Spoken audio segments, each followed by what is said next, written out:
Rook endings are the most common type of endgame, and for this reason we must devote time to mastering it. Yeah, in this video I'm going to show you a really complex endgame I played in one of my recent games, the one I was showing in the video devoted to the Catalan opening, where I gave you a very interesting antidote. In case you haven't seen it, please consider doing it. And well, that ending was really as complex that it ended up being a tragicomedy. Both my opponent and me committed a lot of mistakes, but nevertheless, it became really instructive. And my intention is to create a series on rook endings, so for your own well-being, knowing how to play them, knowing the typical strategies, the typical themes, and most importantly, the key theoretical positions that happen again and again will be very beneficial for your chess results in general. So without further ado, let's jump right into the ending. The thing is that all my pieces are passive and tied, and the bishop doesn't play any role. Placing it in the long diagonal doesn't help. So I decided to fight for the draw. Yeah, this is something sad from my perspective, but sometimes you have to do it. You have to play chess the best way you can without taking into consideration external factors as elo. Yeah, the elo. Yeah, you have to live winning and losing elo without becoming crazy about it. So bishop f8 is an ugly move. Bishop takes f8. Yeah, but I wanted to get rid of this bishop. And the bad thing is that I cannot capture with the king because of rook f6, and I get destroyed. So I capture with the rook, and after rook takes c7, rook takes c7, rook takes c7, we have a very annoying ending, but an equal one. Yeah, this is equality, but we are going to suffer a bit.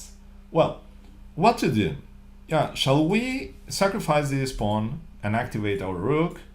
Rook b8, rook b2, and placing the rook behind the passive pawn, as the general rule goes? Or shall we defend the pawn and play active in the future?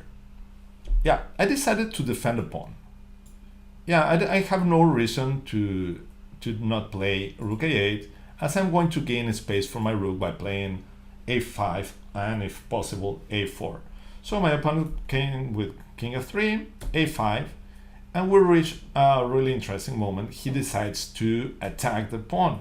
He doesn't need to attack the pawn, as I'm not able. I mean, for instance, if he plays a4, I cannot play rook b8 without losing the pawn because of rook a7. So he doesn't need to time a rook by playing rook c5. And well, I took the opportunity and I advanced to a4. Now the problem with the pawn on a4 is clear. The king is going to come and is going to grab the pawn.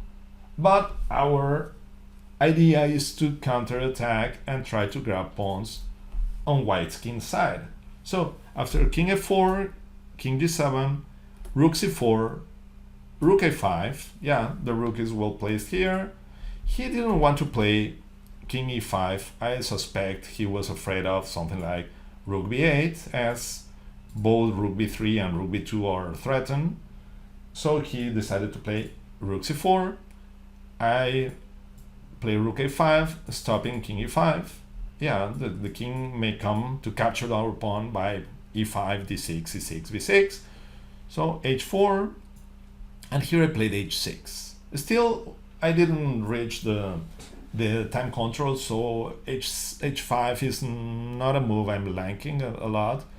But okay, I had to play more or less fast. King f3, king f6, king e2, rook a7, defending the f7 pawn. Rook d4, he wants to create a path for his king. So after king e6, I preferred e6 than to e5 because I don't want to face f4 check.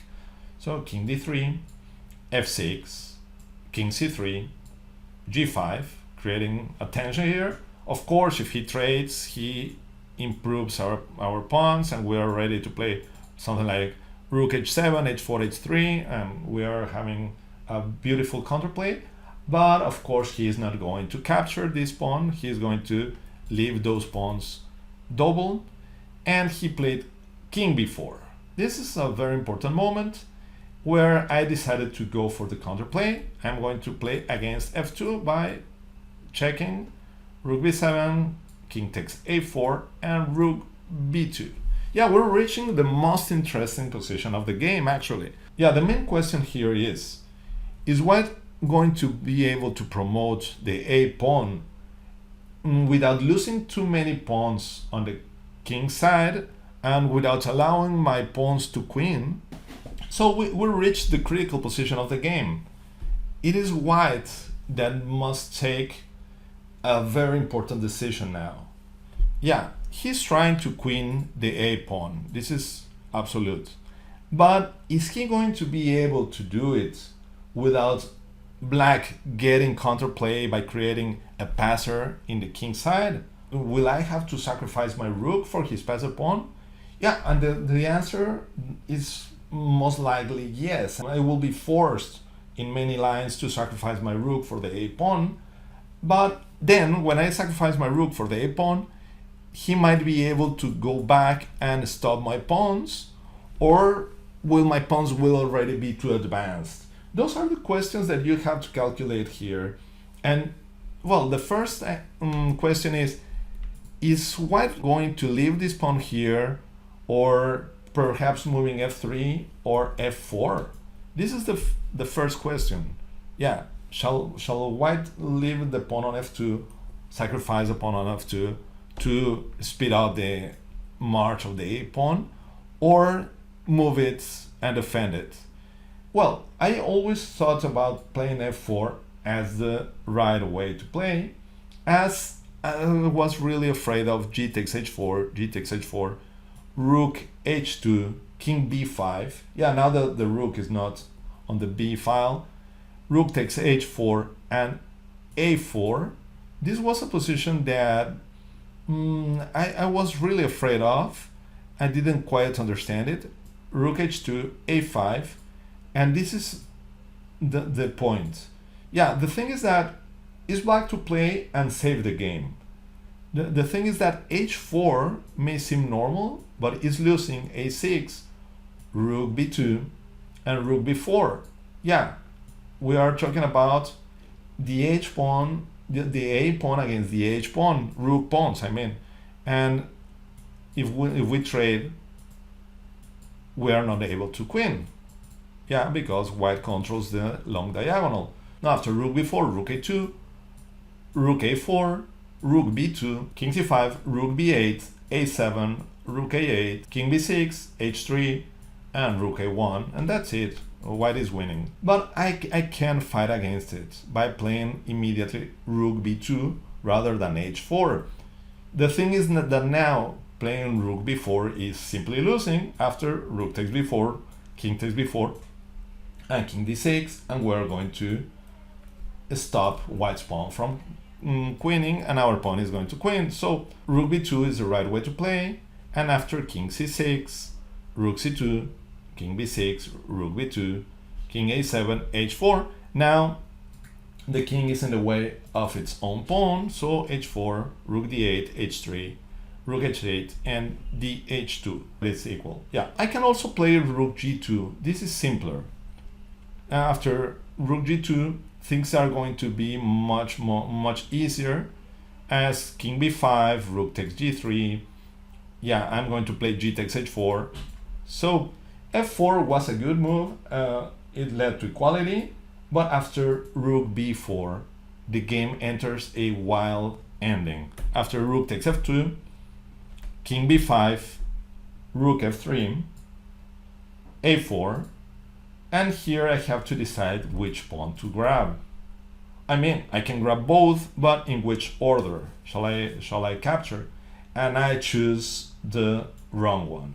Yeah, the good one is rook takes g3, a5, and rook takes a3, a6, and king d5. The rook is going to stop white's pawn, and our pawns together with the king are going to win the game.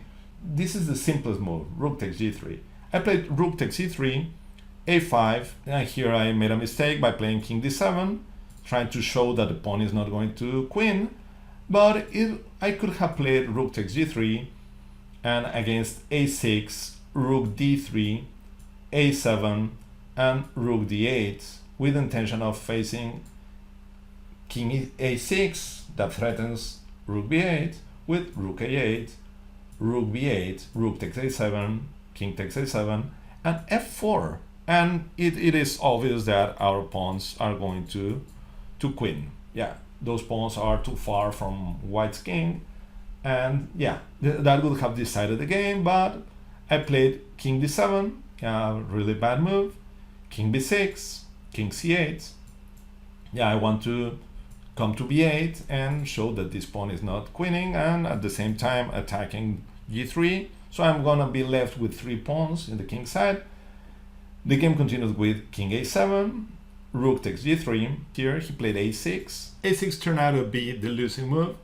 It was white to play and draw.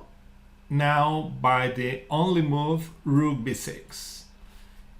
Looks logical, trying to get the pawn, even though my pawns seem menacing after something like g4, rook takes f6, and rook f3. And now I'm planning to play g3, g2, and the position seems to be almost winning, but it actually is a draw after king b6.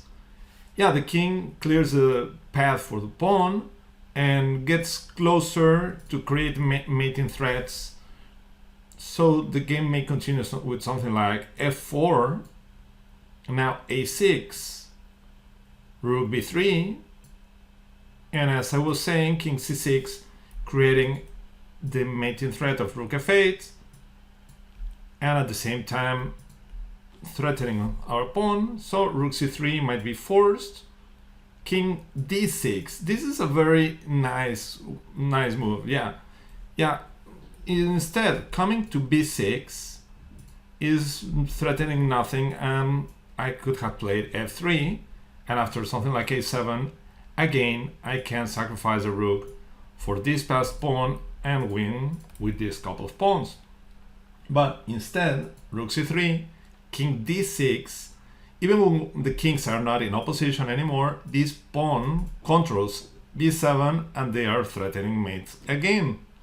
So this is, well, I don't know, my pawn is attacked, they are threatening mates, and well, I guess we have to play something like king b8, but after rook takes f4, that's it, and that would be a draw. I played f4, rook b8, king c7, rook b7, king d6, h takes g5, h takes g5, rook b5, trying to stop my king from advancing, f3, now rook f5, played king e6, and king b6. And we reached a very interesting moment in which it transpires that black is winning, but how to do it.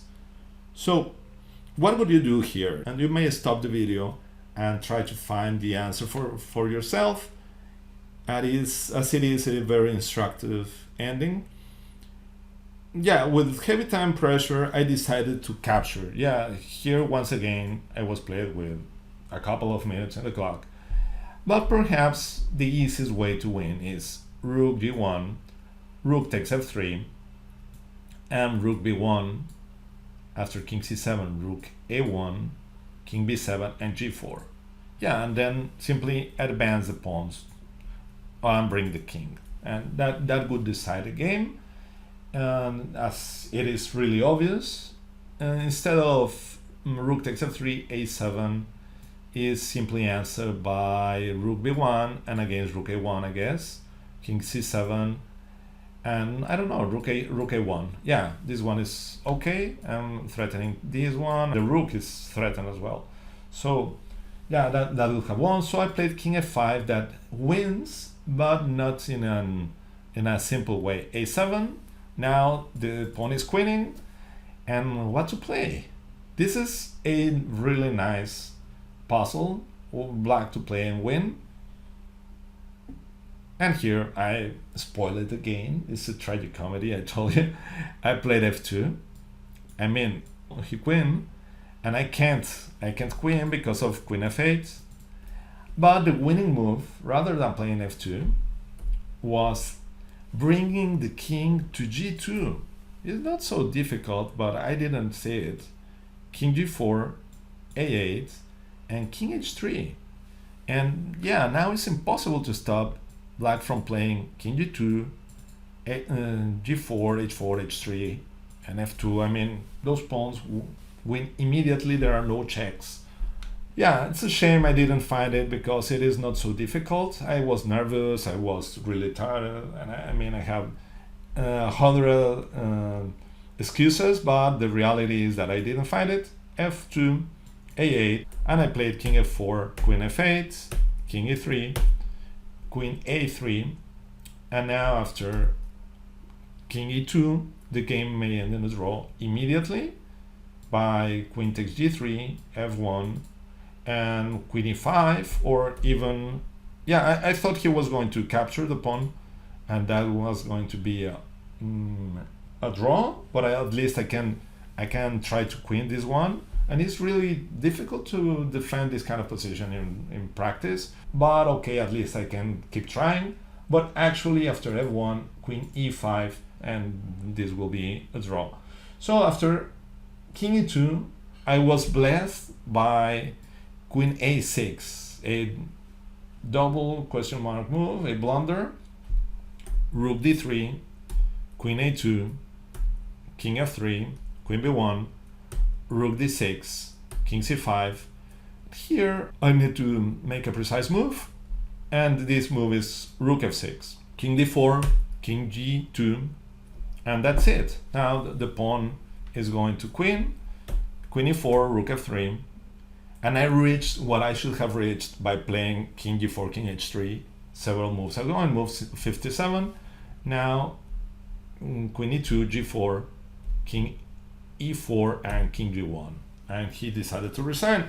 So I mean, that was a tragicomedy, an interesting ending, and instructive in some ways. It was equal from the moment we reached it.